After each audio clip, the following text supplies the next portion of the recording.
Hello friends, Radhe Radhe. कैसे हैं आप सभी लोग। आप सभी का स्वागत है मेरे चैनल ब्लॉग विद विनीता में। मैं विनीता आप सभी को एक बार फिर से बहुत बहुत धन्यवाद करती हूँ। तो वट सावित्री का व्रत कब है, पूजा हमें किस दिन करनी है, कैसे करनी है, एक दिन पहले के नियम का पालन का सभी नियम मैं आपको आज इस वीडियो पर बताऊंगी। तो देखिए दोस्तों, वट सावित्री का व्रत सुहागन महिला के लिए बहुत ही खास होता है। हर सुहागन महिला अपने पति की लंबी उम्र के लिए वट सावित्री का व्रत करती है। तो वट सावित्री का व्रत 3 दिनों तक होता है। पहले दिन नहाए खाए होता है, जिस दिन आपको बाल धोकर स्नान करना है, लहसुन प्याज सभी चीज़ों का सेवन नहीं करना है, शुद्ध और शाकाहारी भोजन करना होता है। इस दिन आपको बहुत ही नियम पूर्वक भोजन बनाना होता है, साफ़ सफाई के साथ बनाना है, पूजा करना है। अगले दिन हमें वट सावित्री का पूजा करना होता है। तो देखिए, पूजा में आपको क्या क्या सामग्री लगेगी वट सावित्री व्रत की पूजा में, इसका भी मैं एक शॉर्ट वीडियो आपको बता देती हूँ, फिर अलग से मैं डिटेल वीडियो डाल दूँगी, आप देख लीजिएगा। तो इसके लिए आपको सुहाग की सामग्री लगेगी और दान करने की सामग्री लगेगी। आप चाहे तो सुहाग की सामग्री 2 जगह ले सकते हैं या फिर एक ही जगह ले लीजिए। माता पार्वती के लिए और सावित्री माता के लिए आपको 2 जगह भी लेना होता है, या फिर आप एक जगह ले सकते हैं। फिर हमें अपने पति के लिए भी कोई एक सामग्री लेनी होती है जो उनका वस्त्र के स्वरूप हो। कम से कम आप एक रुमाल ही ज़रूर ले लीजिए। पंखा लेना होता है, हमें बांस से बना हुआ पंखा लेना है और कच्चा सूता लेना है, भिगोए हुए चने, ऋतुफल, ये सामग्री आपको वट सावित्री के लिए लेनी होती है। अपने सिंदूरे का सिंदूर भी आप ले सकते हैं या फिर नया सिंदूर भी आप पूजा के लिए ले सकते हैं। बहुत लोगों के यहाँ नए वस्त्र पहनकर पूजा होती है, तो आप चाहे तो नया वस्त्र ले लें या फिर कोई भी शुद्ध वस्त्र ले सकते हैं, जो भी आप पूजा में पहनने के लिए ले सकते हैं। अपने शादी का जोड़ा भी पहन सकते हैं। सभी महिलाएं इकट्ठा होकर वट सावित्री का व्रत करती हैं, गीत वगैरह भी गाती हैं। आपके राज्य में जैसा होता है आप वैसा कर सकते हैं। तो देखिए, एक दिन पहले हमें नहा धोकर नहाए खाए करना है, जिसमें आपको लहसुन प्याज मांस ये सब चीज़ों का सेवन नहीं करना होता है। इस तरह से आपको नहाए खाए का नियम करना है। फिर पूजा के दिन आपको बहुत ही अच्छे से 16 श्रृंगार कर कर बहुत ही सुंदर से श्रृंगार करना है, क्योंकि वट सावित्री का व्रत पति की लंबी उम्र के लिए किया जाता है। तो आपको 16 श्रृंगार कर कर ही यह पूजा करना है। भले ही आप बहुत ही साधारण वस्त्र पहने हो, पर श्रृंगार आप पूरा कीजिए, पूरा 16 श्रृंगार जरूर कीजिए। और इस तरह से आपको वट सावित्री का व्रत करना है।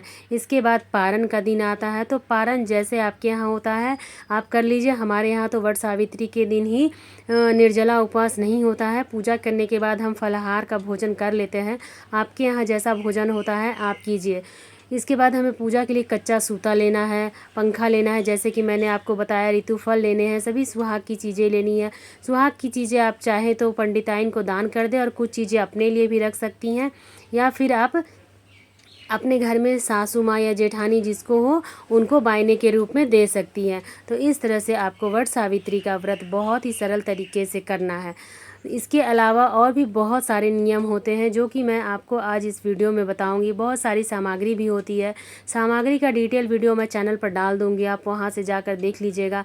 इस वीडियो में मैं आपको बताऊंगी कि वट सावित्री कब है और किस दिन करना है। तो इस वर्ष वट सावित्री 26 मई यानी कि सोमवार को है। 26 मई सोमवार के दिन वट सावित्री का व्रत है, और इसी दिन हमें सोमवती अमावस्या भी करनी है। तो आप यदि सोमवती अमावस्या भी करते हैं तो आपको दोनों पूजा एक साथ करनी है, और दोनों पूजा में आपको किसकी पूजा करनी है ये भी मैं आपको आज बताऊंगी। तो देखिए, सोमवती अमावस्या भी सोमवार के दिन होती है और वट सावित्री भी अमावस्या के दिन होती है, और इस वर्ष दोनों एक साथ ही पड़ रहे हैं। तो यदि आप दोनों करते हैं तो आपको पहले सोमवती अमावस्या की पूजा करनी है, फिर वट वृक्ष की पूजा करनी है, क्योंकि वट वृक्ष की पूजा करने के बाद यानी वट सावित्री का पूजा करने के बाद दूसरा कोई भी पूजा नहीं किया जाता है। तो इसलिए आपको सबसे पहले पीपल वृक्ष की पूजा करनी है, उसके बाद आपको वट वृक्ष की पूजा करनी है। देखिए दोस्तों, यदि आप सोमवती अमावस्या की पूजा करते हैं तो उसमें आपको कुछ बातों का ध्यान रखना होता है। दोनों में ही आपको एक दिन पहले नहाए खाए करना है, जिसमें आपको कोई भी लहसुन प्याज इस तरह मसूर दाल वगैरह का भोजन नहीं करना है। इसके साथ साथ यदि आप सोमवती अमावस्या का पूजा करते हैं तो उसमें कॉटन का यूज़ नहीं किया जाता है, यानी रुई की बत्ती आपको नहीं लगानी है। आप एक दिन पहले ही या फिर उस दिन कच्चे सूत की बाती लगाइए, यानी जो मौली हम यूज़ करते हैं ना पूजा में, उसकी बाती बनाइए। दोनों पूजा के लिए ही आप कच्चा सूत का बाती बना सकते हैं। सरसों तेल का बाती नहीं लगाना है। तो 2-3 चीज़ें मनाही होती है जो कि आपको सोमवती अमावस्या के दिन पूजा नहीं करनी है। तो आपको दोनों ही नियम एक साथ ही करने होंगे। यदि आप सोमवती अमावस्या की पूजा करते हैं और फेरी लगाते हैं तो भी, और आप वट सावित्री की पूजा करते हैं फेरी लगाते हैं तो भी। तो देखिए, वट सावित्री में तो 11 बार या 21 बार फेरी लगाने से हो जाता है, लेकिन सोमवती अमावस्या में पूरे 108 बार फेरी लगानी होती है। तो आपको पहले सोमवती अमावस्या की पूजा करनी है, यानी पीपल वृक्ष की पूजा पहले करनी है, बट वृक्ष की पूजा आपको बाद में करनी है। यदि आप दोनों करते हैं तो, यदि आप केवल बट वृक्ष की पूजा करते हैं यानी वट सावित्री करते हैं तो आपको केवल वट सावित्री का ही नियम लेना है। इसमें आप रुई की बत्ती जला सकते हैं, सरसों तेल का भी आप इस्तेमाल कर सकते हैं यदि आप घी का दीपक नहीं जलाते हैं तो। लेकिन सोमवती अमावस्या में इन सब नियम का पालन हमें करना होता है। तो आप अगर वट सावित्री का सिर्फ व्रत करते हैं तो आप वट सावित्री का नियम फॉलो कीजिए, और आप दोनों करते हैं तो आपको दोनों ही करना होता है।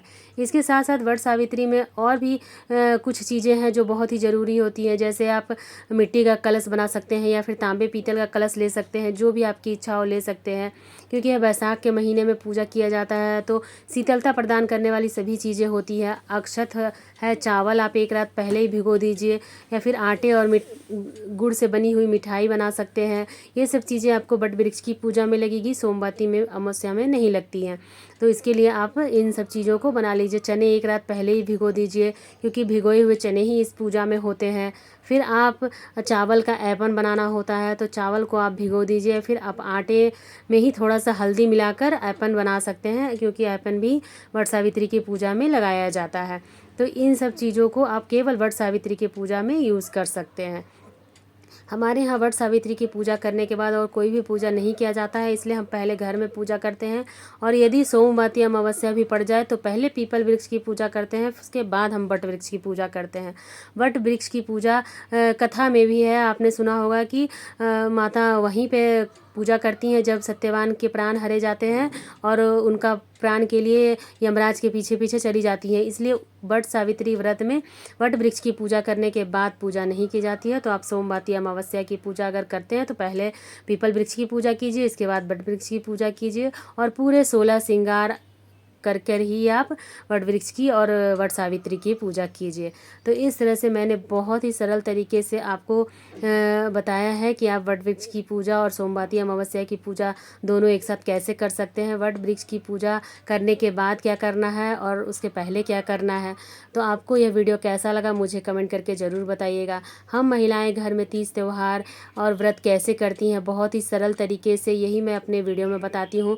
और आप लोगों को यह वीडियो कैसा लगता है मुझे कमेंट करके ज़रूर बताया कीजिए।